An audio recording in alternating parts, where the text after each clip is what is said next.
On débute nos rencontres de ce matin. On rencontre une personnalité québécoise des médias. Vous l'avez connu certainement à Radio-Canada. Plus de 40 ans de carrière d'ailleurs en tout. Il s'agit de M. Daniel Lessard, qui est des nôtres, qui est de passage dans la région, puisqu'il sera en conférence ce soir pour présenter ses derniers romans, parce que je vous l'ai dit, bon, il est journaliste, il est animateur, il est auteur et maintenant conférencier. Donc, Daniel Lessard qui est avec nous aujourd'hui. Bienvenue à l'émission. Merci. Ça Bonjour. va bien? Ça va très bien. Écoutez, comme je disais, 40 ans, bien plus de 40 ans de carrière, je crois 42 ou 43 au De total. 69 à 2011, 42, 43, oui. Oui, et au départ, vous aviez commencé du côté de la radio, si je ne me trompe pas. Vous avez même été disque jockey à une certaine époque. Ouais. Parlez-moi un peu de vos expériences en radio. Qu'est-ce que vous avez amené? J'ai commencé à... J'ai fait un cours classique, l'ancien cours classique, et je me suis inscrit à l'université, mais j'avais manqué un cours de mathématiques obligatoire. Je l'ai repris, j'ai eu 8 et j'ai compris que je n'avais pas d'avenir à l'université. Alors, et je voulais devenir annonceur. Pas journaliste, annonceur. Alors, j'ai suivi un cours d'annonceur à Québec et j'ai eu 2 offres d'emploi, une à Gravelbourg, que je n'ai pas trouvée sur la carte du Québec parce que c'est en Saskatchewan. Et je me suis retrouvé à CKBM, mon ami, pour commencer. J'ai été là ça a été très court. Tout de suite, j'ai reçu une offre de Radio Mutuelle qui ouvrait une station à Ottawa pour devenir annonceur. Et quand je suis arrivé à Radio Mutuelle à Ottawa, l'annonceur que je devais remplacer ne partait plus. OK. Alors, on m'a dit, on a un poste de journaliste. Je lui ai dit, écoute, ça ne m'intéresse pas vraiment. Je ne sais pas conduire, je ne sais pas taper à l'actylo, je ne suis pas à l'actualité. Mais bon, on m'a dit, écoute, c'est ça ou rien. Alors, je suis devenu journaliste par accident. Oui, mais un heureux accident. Oui. J'ai fait des faits divers pendant 1 an. À peu près tout ce qu'il y a de chiens écrasés, d'incendies, d'accidents, de noms-là. Et puis ensuite, j'ai eu une offre pour aller à CKC à Montréal et c'était au moment de la crise d'octobre. Pierre Laporte venait d'être assassiné par le FLQ. Et c'est vraiment là où je suis devenu journaliste. C'est là où j'ai appris le métier. C'était une période absolument intense. CKC était la boîte à lettres du FLQ. Tous les communiqués arrivaient là. La police était à la porte tout le temps. Ça a été une période exceptionnelle. Et c'est là où j'ai commencé à vraiment aimer à être journaliste. Et je passe à Radio-Canada en 72. Et j'y suis resté 80, 28, plus 11, 39 ans. Donc, et vous êtes d'ailleurs toujours pigiste pour Radio-Canada. 2 fois par semaine. Ouais. Donc, on peut encore vous voir, vous écouter. À Radio-Canada, une carrière très intéressante. On pense, journaliste, animateur, correspondant, toujours en lien avec l'actualité, toujours très présent au niveau de la politique également. Vous qui au départ, n'étiez pas intéressé par ces aspects-là, ça a été quoi les moments les plus marquants de votre carrière à radio? Quand je suis arrivé à la colline parlementaire en 79, en même temps que Joe Clark, on m'a dit « tu es là pour 3 ans. On veut pas que tu t'en crasses, on veut que nos journalistes aient une vaste expérience et qu'ils circulent. » Alors, moi, je ne demandais pas mieux. 1, je n'aimais pas Ottawa. 2, je voulais bouger, je voulais sortir de là. Et j'en suis jamais sorti. Il y a eu des moments intéressants, il y en a eu des tonnes. Il y a eu les référendums. Il y a eu les élections fédérales, il y a eu toutes les négociations de Mitch, libre-échange, Trudeau père, Mulroney, Chrétien. J'ai couvert 8 premiers ministres. Bon, là-dessus, tu vas me dire Joe Clark, John Turner, Kim Campbell, ça a été rapide, là. Mais bon. On parle de demandants. Oui, mais essentiellement, la période la plus faste, ça a été de 81 avec Pierre Elliott Trudeau jusqu'à 2012-13 avec Jean Chrétien. Pendant ce temps-là, ma seule fonction, c'était de couvrir le premier ministre et d'aller là où il allait. Oui. Alors, j'ai fait le tour du monde 2 fois, mais je suis aussi allé à bien des endroits où j'aurais mieux ne pas aller. North Battleford, dans Saskatchewan. Mais tu vas où le premier ministre va et toi, ta responsabilité, c'est de faire le reportage sur ce que le premier ministre a fait. Il n'y en a pas tout le temps. Souvent, tu fais juste surveiller au cas où. On appelle ça le Death Watch, en bon français. Mais il faut toujours que tu sois avec le premier ministre. C'était ma responsabilité. Alors, j'ai connu de très près Mulroney surtout, qui aimait beaucoup les journalistes et avec qui souvent on avait une relation amour-haine, mais il était très accessible, il aimait beaucoup passer à la télé et surtout en voyage. J'étais la plupart du temps le seul journaliste francophone qui le suivait, alors j'avais un accès incroyable. Privilégié. Et avec ça, j'ai participé et j'ai rencontré des tas de gens que je n'aurais jamais rencontré dans ma vie. Madame Indira Gandhi, avec qui j'ai parlé pendant 5 minutes, elle parlait un français absolument impeccable, elle avait étudié à la Sorbonne. Nelson Mandela, président Mitterrand, président Carter, président Clinton. Tu sais, ça te permet de rencontrer des tas de gens, parce que quand tu suis le premier ministre, quand il y a une réception, il invite habituellement 2 ou 3 journalistes. Et dans le temps de Mulroney, ils invitaient, c'est un peu niaiseux, là, mais ils invitaient des gens qui étaient présentables. Alors, quand des journalistes télé, tu as nécessairement un complet, une cravate, puis bon, tu n'as pas l'air trop bum. Ouais. Alors, ils m'invitaient partout. Alors, j'allais pas tout le temps, mais j'allais à beaucoup de réceptions qui m'ont permis de rencontrer plein de gens intéressants qu'en temps normal, je n'aurais pas rencontré.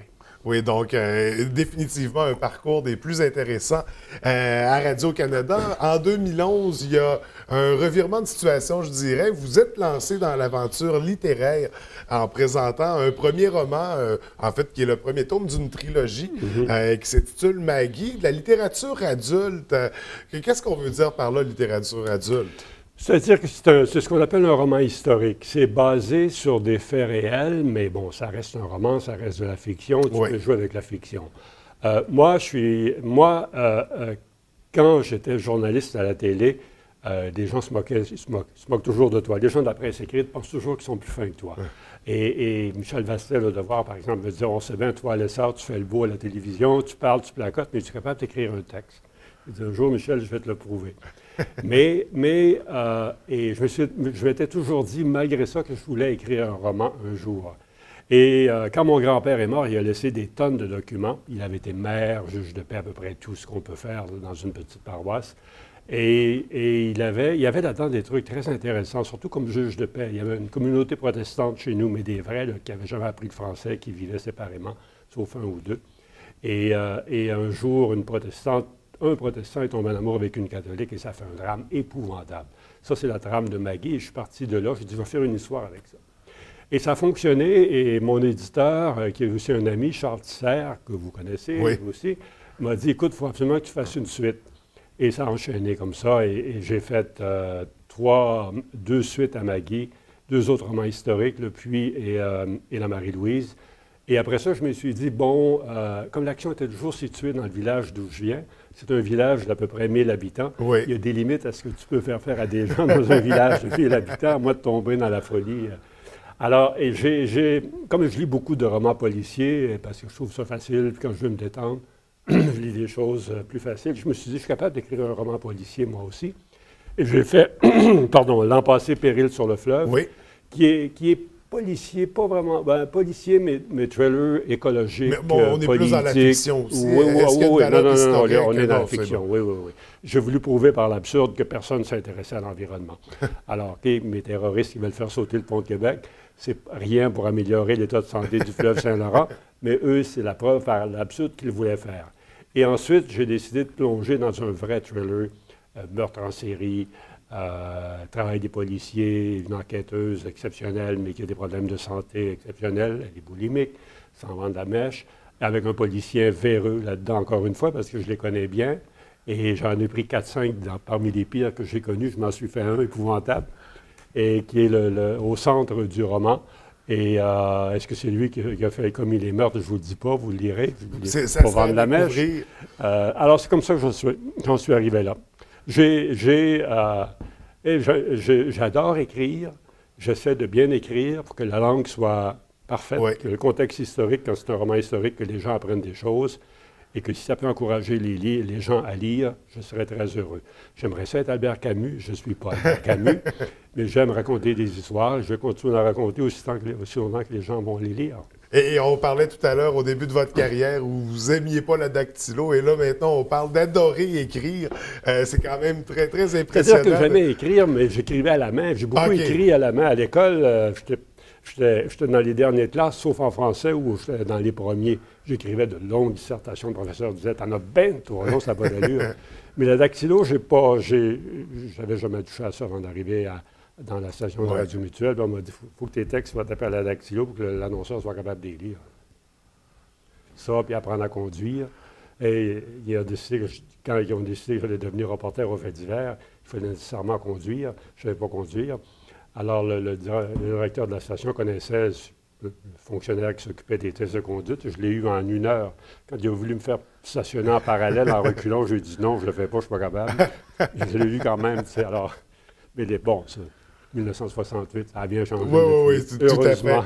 Donc, au moment où on se parle, 7 romans à votre actif, dont 2 où on est vraiment plus dans la fiction. Le dernier, La Louve aux abois, celui qu'on a présenté tout à l'heure, un vrai thriller dans lequel il faut plonger.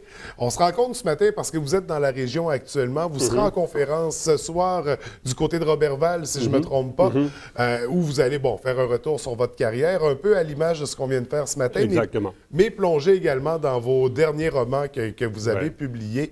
Une conférence qui s'annonce déjà très intéressante. Ça va être du côté de la bibliothèque publique, si je ne m'abuse. Est-ce qu'on me confirme? Faudrait demander. Oui, je pense que oui. Je pense que oui, en effet. Donc, et est-ce que c'est une nouvelle passion, la conférence? Non. C'est-à-dire que j'en ai toujours fait sans offrir mes services. Quand on me le demande, ce qu'on me demande beaucoup, ce que je fais beaucoup dans la région de l'Outaouais et de la région d'Ottawa, c'est des conférences dans les écoles où ils ont des cours il y avait ça, carrière et quelque chose. Oui, choix de carrière. Oui, c'est ça. Où je vais parler de journalisme aux étudiants. Ça, j'adore faire ça. Oui. Et j'ai souvent des invitations dans différents groupes, comme ce soir, pour aller faire des conférences, et je le fais avec plaisir. Mais je n'ai pas mis mon nom dans le journal en disant conférencier. Il y a des gens plus spécialistes que moi, mais j'adore faire ça. Oui, ce que j'aime le plus, et c'est comme ça que ça va se passer ce soir, j'essaie de parler le moins longtemps possible et laisser les gens poser des questions. J'adore répondre aux questions et souvent des questions qui reviennent. Il y en a une qui revient tout le temps. Pourquoi vos héros sont toujours des femmes? Mais sinon, il y a souvent des questions très intéressantes et qui te permettent d'aller plus loin ou d'explorer des aspects auxquels tu n'avais même pas pensé. Donc, après avoir posé des questions pendant 40 ans, on renverse la tendance et on se prête au jeu. Écoutez, M. Lessard, on invite ceux et celles qui se déplaceront jusqu'à Roberval à aller vous rencontrer directement. En terminant, j'aimerais savoir qu'est-ce qu'on doit surveiller sur la scène littéraire. Est-ce que vous avez un 8e roman en cours? J'en ai un 8e en cours. Mon éditeur m'a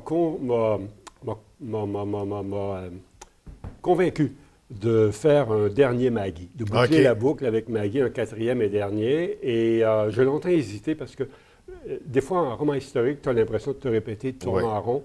Et je me suis dit, quand j'ai écrit le dernier, je me suis dit, je vais prendre une pause. Mais il m'a convaincu, j'ai trouvé une idée.